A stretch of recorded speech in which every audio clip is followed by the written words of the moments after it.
Hello students, lecture 6 है। आज का हमारा टॉपिक है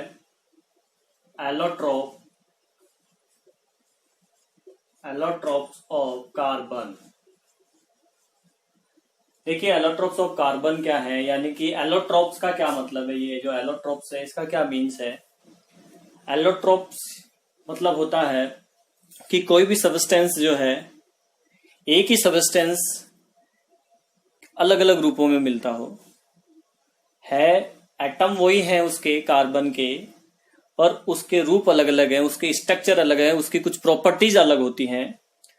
तो उनकी केमिकल प्रॉपर्टीज तो सेम होती है, लेकिन जो फिजिकल प्रॉपर्टीज है वो अलग अलग होती हों, तो वो एलोट्रोप्स कहलाते हैं। अब कार्बन के एलोट्रोप्स की अगर बात करें तो कार्बन के दोनों ही टाइप के एलोट्रोप होते हैं, क्रिस्टलाइन और नॉन क्रिस्टलाइन। दोनों ही इसके एलोट्रोप होते हैं। क्रिस्टलाइन एलोट्रोप का मतलब है कि ऐसे एलोट्रोप जिनका स्ट्रक्चर फिक्स हो। ये एक लैटिस स्ट्रक्चर बनाते हैं जो फिक्स होता है। फॉर एग्जाम्पल,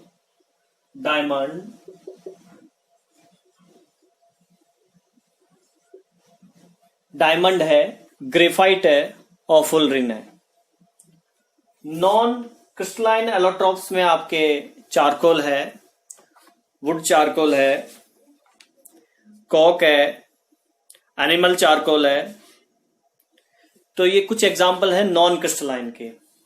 पर हमारे सिलेबस में केवल क्रिस्टलाइन एलोट्रोप है, इसलिए हम केवल डायमंड, ग्रेफाइट और फुलरिन की बात करेंगे। सबसे पहले अपन बात कर लेते हैं कि डायमंड क्या है, इसकी क्या प्रॉपर्टीज होती हैं, कैसा होता है ये। तो देखिए, डायमंड की प्रूफ, सबसे पहला टॉपिक हमारा डायमंड। ये एक क्रिस्टलाइन एलोट्रोप है कार्बन का, ठीक है ना। इसके अगर प्रॉपर्टीज की बात करें अपन, तो इसका स्ट्रक्चर होता है टेट्राहेड्रल। 3 जो डायमेंशनल स्ट्रक्चर है वो टेट्राहेड्रल होता है।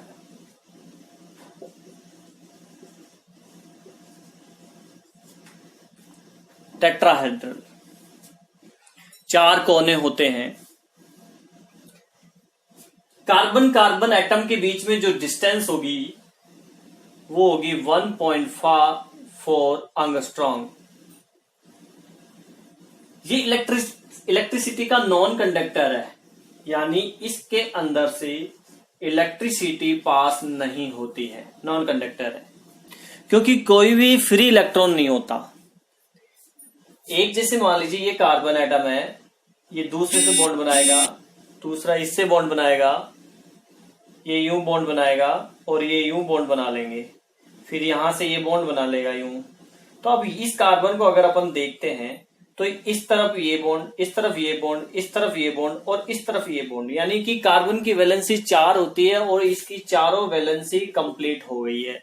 इसलिए कोई भी फ्री इलेक्ट्रॉन प्रेजेंट नहीं है, जिसके कारण से ये इलेक्ट्रिसिटी का नॉन कंडक्टर होता है। आगे बात करें तो ये सबसे हार्डेस्ट सब्सटेंस है वर्ल्ड के अंदर। जितने भी सब्सटेंस अभी तक डिस्कवर हुए हैं उनमें सबसे हार्ड सब्सटेंस होता है, क्योंकि कार्बन कार्बन एटम एक दूसरे के साथ मिलके एक लैटिस स्ट्रक्चर बनाते हैं जो बहुत स्ट्रांग होता है, जिसके कारण से ये हार्ड होता है। इसका अगर मेल्टिंग पॉइंट की बात करें तो इसका मेल्टिंग पॉइंट होता है 3843 केल्विन, जो कि काफी ज्यादा है। तो ये इसकी कुछ फिजिकल प्रॉपर्टीज थी। इसके यूजेज की बात करें तो यूजेज में आपके आएंगे cutting glass, cutting of glass, यानी कि ग्लास को कट करने में काम आता है, कांच को कट करने में काम आता है ये। इसके अलावा इसके use cutting rocks, cutting of rocks, rocks को काटने में काम आता है। इसके अलावा इसके यूजेज हैं फोनोग्राम। फोनोग्राम एक म्यूजिक सिस्टम होता है जो पहले के टाइम में चलता था, उस फोनोग्राम में एक नीडल यूज होती है, वो डायमंड की बनी होती है। इसके अलावा इन ज्वेलरी, जो हार ज्वेलरी वगैरह है, रिंग होती है, उनमें भी इनको यूज करते हैं। तो ये डायमंड के यूजेस थे। कार्बन का सेकंड एलोट्रोप है, ये भी क्रिस्टलाइन एलोट्रोप है, ग्रेफाइट। ग्रेफाइट आपने देखा होगा, जो पेंसिल में जिससे अपन लिखते हैं, जो ब्लैक ब्लैक नुक होता है, वो ग्रेफाइट होता है। ठीक है, तो उसको देख के आपको कलर पता चल ही गया होगा, ब्लैक कलर होता है, थोड़ा स्लेटी कलर का। इसकी फिजिकल प्रॉपर्टीज क्या है? हेक्सागोनल रिंग होती है। इसका स्ट्रक्चर अगर बात करें तो हेक्सागोनल रिंग कुछ इस टाइप से, ये हेक्सागोनल रिंग, 6 कोने होते हैं, मतलब यहां पे कार्बन एटम प्रेजेंट है। लेयर स्ट्रक्चर, यानी ये लेयर बनाते हैं यूं। स्ट्रक्चर मैं और दिखा दूंगा आपको, 3D स्ट्रक्चर बता दूंगा मैं आपको। अभी यहां देख लीजिए, यहां पे लेयर स्ट्रक्चर का मतलब है सेम ऐसी एक लेयर यहां पे होगी तो सेम एक ऐसी लेयर यहां पे और एक लेयर यहां पे।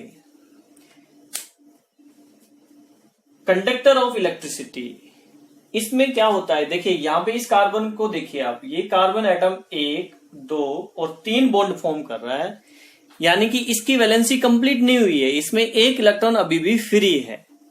कार्बन की वैलेंसी 4 होती है, ये 3 बॉन्ड बना रहा है, तो एक वैलेंसी फ्री है। अभी इलेक्ट्रॉन फ्री होने के कारण ये इलेक्ट्रिसिटी का गुड कंडक्टर है।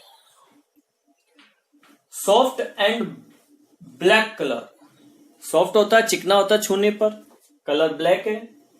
शाइनी सब्सटेंस, चमकीला। इसके यूजेस की बात करें अगर अपन, तो इन पेंसिल में यूज होता है लिखने में। इन लुब्रिकेंट, ड्राई लुब्रिकेंट, लुब्रिकेंट का मतलब होता है 2 पार्ट्स के बीच में जो है फ्रिक्शन को कम करने के लिए जो सब्सटेंस यूज करते हैं उनको लुब्रिकेंट्स बोलते हैं। तो जनरली हम ऑयल यूज करते हैं या ग्रीस यूज करते हैं, पर जहां पे ड्राई लुब्रिकेंट्स की जरूरत पड़ती है वहां पे ग्रेफाइट यूज किया जाता है। Making electrodes, because it's good conductor of electricity, so that इसका यूज किया जाता है मेकिंग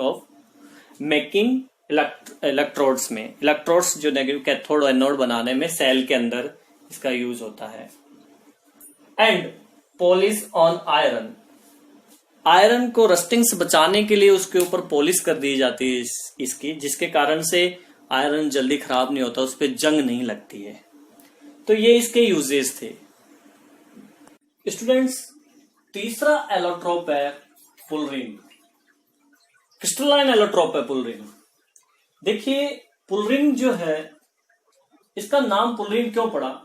एक साइंटिस्ट, एक आर्किटेक्ट थे बकमिंस्टर फुलर, इन्होंने एक गुंबद डिजाइन किया था, उसका डिजाइन पुलरिन स्ट्रक्चर से मैच हो रहा था, इसलिए इसका नाम पुलरिन पड़ गया। और इसी वजह से इसको बकी बॉल भी कहते हैं। बकी इसलिए क्योंकि बकमिंस्टर से पड़ा, और बॉल इसका जो स्ट्रक्चर है वो फुटबॉल जैसा भी होता है, फुटबॉल की तरह भी नजर आता है। फुटबॉल से भी कंपेयर कर सकते हैं, या बकमिंस्टर फुलर ने जो डिजाइन बनाया था गुंबद का, उससे भी इसको कंपेयर किया जा सकता है। पुलरिन का स्ट्रक्चर, फुटबॉल जो आपने, अभी तो फुटबॉल नई वाली तो अलग तरह की आ गई, जो पहले इस टाइप से बनी हुई रहती थी, जिसमें कुछ यूं डिजाइन से होती थी, कुछ ऐसे यूं इस टाइप की, उससे मैच होता है इसका स्ट्रक्चर, इसलिए इसको बकी बॉल भी कहते हैं। और इसी बकमिंस्टर फुलर के नाम पे इसका नाम पुलरिन पड़ा। इसका जो मॉलिक्यूल्स होता है, एक मॉलिक्यूल्स जो है उसमें 60, 70 या ज्यादा भी कार्बन प्रेजेंट हो सकते हैं। 60 और 70 या इससे ज्यादा कार्बन एटम भी प्रेजेंट हो सकते हैं। जो C60 है, जिसमें कार्बन एटम की संख्या 60 है, वो सबसे ज्यादा मोस्ट स्टेबल होता है, सबसे ज्यादा स्टेबल होता है ये जो C60 है, इसमें 32 पॉलीगॉन्स बने होते हैं। पॉलीगॉन्स कुछ इस टाइप के जो स्ट्रक्चर बता रहा हूं मैं, ये पूरे 32 होते हैं, जिसमें से 20 हेक्सागॉन्स और 10 पेंटागॉन्स होते हैं। ये जो मैंने बनाया है यहाँ पे, ये पेंटागन है, ठीक है। C60 में C60 के अंदर 60 कार्बन एटम होते हैं, जिसमें 32 पॉलीगॉन्स होते हैं, और 32 पॉलीगॉन्स में 20 हेक्सागॉन्स होते हैं और 10 पेंटागॉन्स होते हैं। कार्बन कार्बन लेंथ जो होती है, बॉन्ड लेंथ, यानी यहां से यहां तक की जो लेंथ है, ये 1.40 एंगस्ट्रॉम होती है, ठीक है स्टूडेंट। इसके यूजेज की अगर बात करें हम, तो purification of natural gas, natural gas का प्यूरिफिकेशन करने में फुलरिन काम आता है। नेक्स्ट है इन मॉलिक्यूलर बेयरिंग, मॉलिक्यूलर बेयरिंग जो है, मॉलिक्यूल्स वगैरह के जो बेयरिंग होते हैं, बड़े बड़े आणविक रिएक्टर जिनको बात बोले, उनमें यूज होता है। Super conductivity at high temperature, high temperature पर ये कंडक्टर की तरह, इलेक्ट्रिसिटी का कंडक्टर की तरह बिहेव करता है, सुपर कंडक्टिविटी है ये, ठीक है स्टूडेंट। ये इसके यूजेज है। एलोट्रोप्स में, कार्बन के जो एलोट्रोप्स है उसकी बात हो रही थी यहाँ पे। ये तीनों है, इन तीनों का स्ट्रक्चर भी आपने देख ही लिया होगा कैसा है। देखिए इस डायग्राम में आप देख सकते हैं, ये है डायमंड ग्रेफाइट स्ट्रक्चर और ये फुलर बकीबॉल स्ट्रक्चर। यहाँ पे डायमंड का स्ट्रक्चर ये देखिए, मैंने आपको बताया था, इसमें ये बॉन्ड लेंथ बताई थी, ये बॉन्ड लेंथ है, इस कार्बन से लेकर इस कार्बन एटम के बीच की जो बॉन्ड लेंथ है, ठीक है, ये इनका दो डायमंड का लेटेस्ट स्ट्रक्चर है। ग्रेफाइट का स्ट्रक्चर देखो, लेयर स्ट्रक्चर है, एक लेयर ये बनी हुई है, एक लेयर ये बनी हुई है और एक लेयर ये बनी हुई है।